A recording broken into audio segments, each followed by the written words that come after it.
The solar orbiter gets really close to the sun, the Emirates Mars mission blasts off from Japan, and we take stock of Australia's astronomical capabilities and contributions. It's Tuesday, July 21, 2020. You're on Trekzone, I'm Matt Miller, and this is Talkin Science.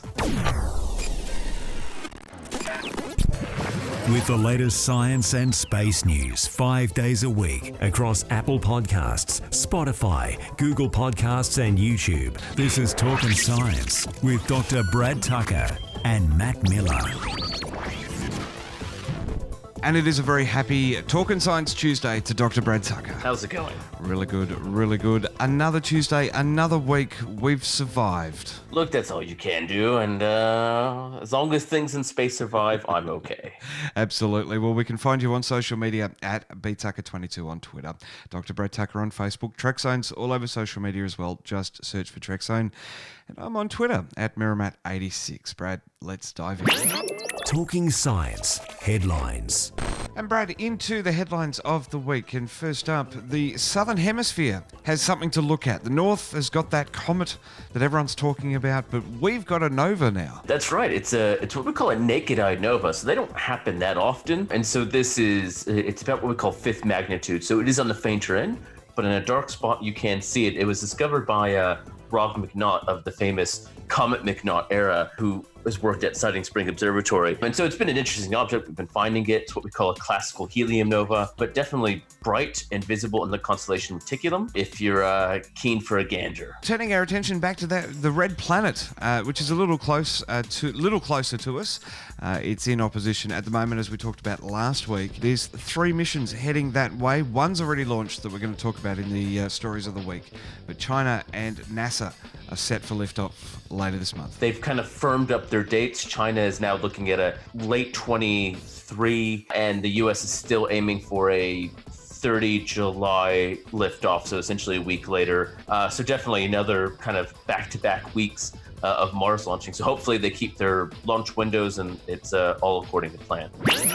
Talking Science Stories of the Week.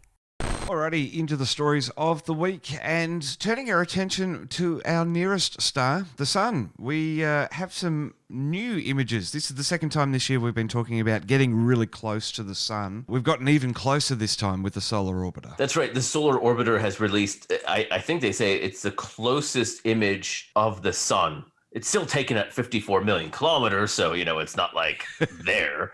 But size is relative. Yeah, it is relative. That's right. We're 150 million kilometers about from the sun. So it's 100 million kilometers closer than the Earth. So, that's a big deal. It's much closer than Mercury. And so it definitely reveals some nice, intricate detail that we never thought. And I think the video and the photos here are quite remarkable. They absolutely are, and they're showing what astronomers are calling campfires.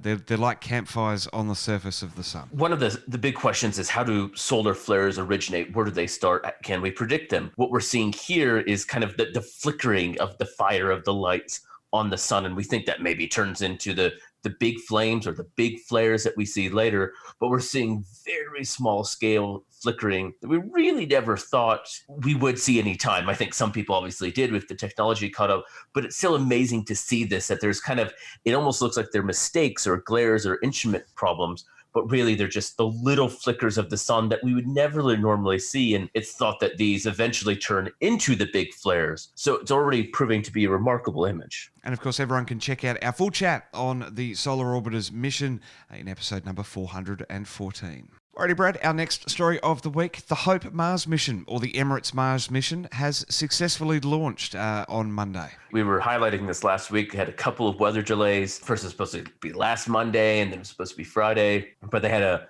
fully successful launch Monday morning, Australian Eastern time. And it's all so far gone according to plan, which is what you like in your expensive Mars missions. It's nice that we finally saw liftoff for Hope. as it's called. It's a $200 million mission. It's going to arrive in the red planet's orbit around early 2021, so early next year. And it's going to be studying it from above for at least a Martian year. Yeah, it's actually quite interesting because it's very complementary to the mission MAVEN. MAVEN's a more recent NASA mission in orbit around Mars, measuring its atmosphere. And in fact, people on MAVEN have worked on HOPE to use and provide similar instruments. But so the data will be complementary, but they're staying around the Martian equator. So what they're going to be able to see is data in both hemispheres. They're be able to essentially, I think, produce a picture of the entire planet per day. So what we're going to be able to do is then get a global picture complementing with some of the other more specific areas that other missions have been looked at and put a fuller picture together. So, when we talk about all these missions, they are working together, putting a full rich data set. So it's a really important thing that they've launched this mission to expand our knowledge of the Martian atmosphere. Awesome, Brad. And for people wanting to listen to more of our chat about this HOPE Mars mission, check out episode 415. You can get social with Trekzone. Australia's unofficial home of Star Trek is everywhere you are. Just search for Trekzone. Alrighty, Brad, our last story of the week, and it is more interesting than it sounds, I promise, but the midterm review of Australia's astronomy plan has been released. That's right. And this is actually an important thing. And this is something that astronomers in the US and Australia have been doing for decades. And that is that instead of everyone trying to go to the government or various funding agencies to get your own pet project done, the community comes together, does a review and says, all right, what are the top priorities across as many things involving as many people, and kind of settle on a list. And then that happens every decade. And obviously there's 5 years through it. You review that plan to say, are we on track? Has a new complete science come in the past 5 years that we should shift focus on? Have other things come into play? And then kind of give an update. And this is quite one of the reasons why space and astronomy comes together quite well. As we say, we know our projects are big, but we're going to agree on only a few that's going to benefit as many people as possible, instead of us competing against each other, working together, even if it's not our direct science, to overall progress astronomy and space. Awesome, Brad. And of course, everyone can listen to our chat in full about this midterm review in episode 416. Well, thanks, Brad. Looking forward to diving into the stories of the week on the next 3 eps. That's going to be episode 414, 415, and 416. And of course, we go live and uncut for episode 417. Thanks very much, as always, for bringing the stories of the week to us. Space is big and there's a lot to cover.